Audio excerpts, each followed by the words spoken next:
మనస్ఫూర్తిగా ఈ వేడుకకి మీ ఆశీర్వాదాలు ఇవ్వడానికి, మీ బ్లెస్సింగ్స్ చెప్పడానికి ఇక్కడికి వచ్చినందుకు మీ అందరికీ నా ధన్యవాదాలు తెలియజేసుకుంటాను. ఇందాక సుమా గారు మాట్లాడుతా గత కాలంలో కొన్ని ఏమన్నారండి మీరు ఇందాక సుమా గారు?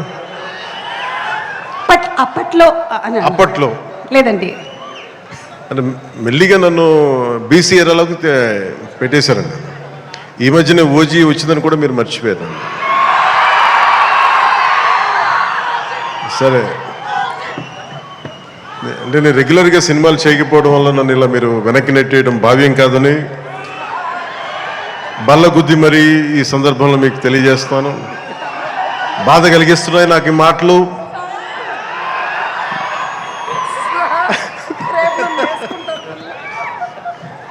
సరదాగా సినిమా నాకు చాలా ఇష్టమైంది. నాకు అన్నం పెట్టిన సినిమా, ఈరోజు ప్రజలకు సేవ చేసే గుర్తింపునిచ్చిన సినిమా. అందుకే నా నిర్మాతలు బాగుండాలని కోరుకుంటాను. సినిమా కోసం ఉత్సాహంతో వచ్చే నా అభిమానులు ఆనందం కలగాలని కోరుకుంటాను. ఎప్పుడు సినిమా ఎలా ఆడాలి, ఎంత బాగా ఆడాలి నాకు తెలియదు. ఎప్పుడు సినిమా రిలీజ్ అయినప్పుడు కలెక్షన్స్ ఎంత ఇప్పుడు అడగలేదు, నాకు తెలియదు ఆ సంగతి. అలాగే నాకు ఏ సినిమా బాగుండాలని కోరుకుంటాను. నేను ఎప్పుడు తెలుగు సినిమా, తమిళ సినిమా ఇలా చూడండి. నేను ఇండియన్ సినిమా అనుకుంటాను. ఎప్పుడు నేను భారతీయ చిత్ర పరిశ్రమ అనుకుంటాను తప్ప ఈ తెలుగు, తమిళ్ లేదంటే హిందీ ఇట్లా అనుకోని ఎప్పుడు.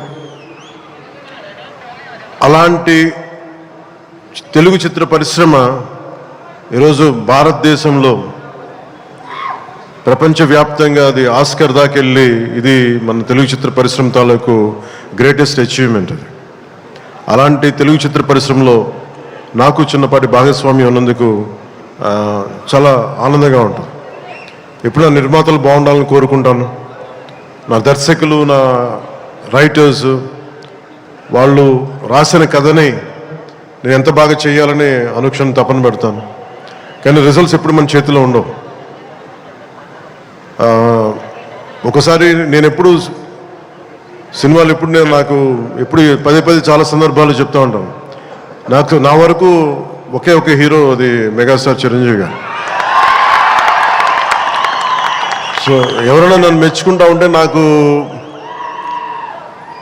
అంటే మన హరీష్ అన్నారు చిరంజీవి గారిని పిలవాలి అని మాట్లాడుతాను, ఆయన ఫంక్షన్ పిలవాలి అది అంటే చెప్పాను. మీకు హీరో కావాలి అంటే నన్ను పిలవండి, మీకు తమ్ముడు కావాలంటే చిరంజీవి గారిని పిలవండి. చిరంజీవి గారు పక్కన ఉంటే ఏమైపోతుందంటే నేను హీరో అన్న సంగతి మర్చిపోతాను. నాకు ఏం మాట్లాడాలో కూడా తెలియదు నాకు ఒక్కసారి. అలాంటిది అన్నయ్య చిరంజీవి గారు మనస్ఫూర్తిగా ఈరోజు ఉస్తాద్ భగత్ సింగ్ ట్రైలర్ చూసి ఆయన ట్వీట్ చేసింది ఇందాకే చూపించారు. నాకు అన్నయ్య చిరంజీవి గారికి మనస్ఫూర్తిగా నా ధన్యవాదాలు తెలుపుతున్నాను. అలాగే మన రామ్ చరణ్ తను కూడా ట్వీట్ చేసినందుకు మనస్ఫూర్తిగా నా ధన్యవాదాలు తెలుపుతున్నాను. అలాగే దర్శకులు బుచ్చిబాబు గారు, పిఠాపురం నివాసి, సో వారికి కూడా మనస్ఫూర్తిగా నా ధన్యవాదాలు తెలుపుతాను. సినిమా స్టార్ట్ చేసేటప్పుడు ఎప్పుడు కూడా చాలా అద్భుతంగా రావాలి, 10 మందికి డబ్బులు రావాలని ప్రయత్నం చేస్తూ ఉంటాం. స్టార్ట్ చేసే ప్రాసెస్లో చాలా అడ్డంకులు ఎదుర్కొంటాం, చాలా ఇబ్బందులు ఎదుర్కొంటాం, చాలా కష్టాలు ఎదుర్కొంటాం. ఒకసారి సినిమా విజయం సాధించి కొంచెం అడ్డు అందరికి ఇబ్బంది కనుక కొంచెం మీరు దయచేసి పక్కన కొంచెం పక్కన. సినిమా విజయం సాధించాలని అందరం పనిచేస్తాం. ఈ ప్రాసెస్లో చాలా ఒడిదుడుకులు ఎదుర్కొంటాం. ఒడిదుడుకుల్ని తట్టుకొని ఒక సినిమాని అనుకున్నట్టుగా తీసి విజయం సాధించడం చాలా చాలా చాలా కష్టమైంది. నిద్రలు ఉండవు. అందరం ఎవరి పట్టుకుడి కోసం పనిచేస్తాం. ఇది ఎవరిని ఉద్ధరించడానికి సినిమాలు చేయం, కానీ మా పని, మాకు ఇష్టమైన పని, మాకు ఉపాధినిచ్చే, మాకు తిండి పెట్టేది ఇది. సో ఎవరం కూడా సినిమా పోవాలని ఎవరు, ఏ హీరో కాదు, ఏ హీరో కూడా ఎవరు చేయరు, అందరూ బాగుండాలని చేస్తారు. కానీ అన్నిసార్లు పరిస్థితులు అనుకూలించు. నాకు ఈ సినిమా ప్రారంభించినప్పుడు హరీష్ శంకర్ని దర్శకులుగా మన రవి గారు తీసుకొచ్చినప్పుడు గబ్బర్ సింగ్ తర్వాత మేము చేయలేకపోయాం, మేము కూర్చొని. సినిమా లేట్ అయింది, ఇందాక తను చెప్పిన రీజన్స్ కూడా. నేను ఒకసారి దర్శకుడు నమ్మానంటే నేను నమ్మేస్తాను. సినిమా ఇంకా ఎలా వస్తుందో నాకు తెలియదు, కానీ చాలా బ్లైండ్గా నమ్మేస్తాను.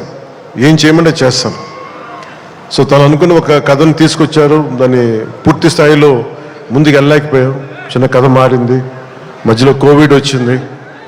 వీటన్నిటి మధ్య పాలిటిక్స్కి వెళ్ళాం. పాలిటిక్స్లో ఇప్పుడున్న పదవిని, బాధ్యతలు తీసుకోవటం వల్ల వీటన్నిటి మధ్య ఎలా డేట్స్ ఇవ్వాలి, ఎన్ని కూర్చోబెట్టి నాకున్న మన ఈ విధులకి ఇబ్బంది కలగకుండా ఎలా చేయాలనేది రాత్రి పగలు కూర్చొని చాలా తక్కువ టైంలో చేశాను. ఈ సినిమా చూసిన తర్వాత నాకు ఒకటేమనిపించిందంటే, 48 రోజులు చేసావా హరీష్? ఒక 40-45 రోజుల్లోనే సినిమా ఫినిష్ చేశాను, మేజర్ సినిమా అంతా. అది కూడా కరెక్ట్గా చెప్పాలంటే రోజుకి నేను పొద్దున ఒక 2-3 గంటలు, సాయంత్రం ఒక 3 గంటలు అలా పనిచేశాను. కొన్నిసార్లు 5-6 గంటలు. అంటే నిజంగా ప్లాన్ చేస్తే నాకు సినిమాలు చేయొచ్చు అని భరోసా ఇచ్చింది ఉస్తాద్ భగత్ సింగ్. తన హరీష్ అంత బాగా ప్లాన్ చేశాడు. అంటే ఒక దర్శకుడు చాలా బాగా చెయ్యాలి అంటే, ఒక మైత్రి మూవీ మేకర్ సక్సెస్, వాళ్ళు తీస్తున్న వరుస విజయాలు కావచ్చు, పుష్ప కావచ్చు, రేపొద్దున్న పెద్ది కావచ్చు, అంతకుముందు తీసిన దూకుడు కూడా మీదే కదా, జనతా గ్యారేజ్ కానీ, శ్రీమంతుడు కానీ, సినిమాలంటే ఒక నిర్మాణ సంస్థకి ఇన్ని విజయాలు ఎందుకు వస్తాయి? అది కాకతాళీయంగానో చాలా యాక్సిడెంట్గా జరగవు.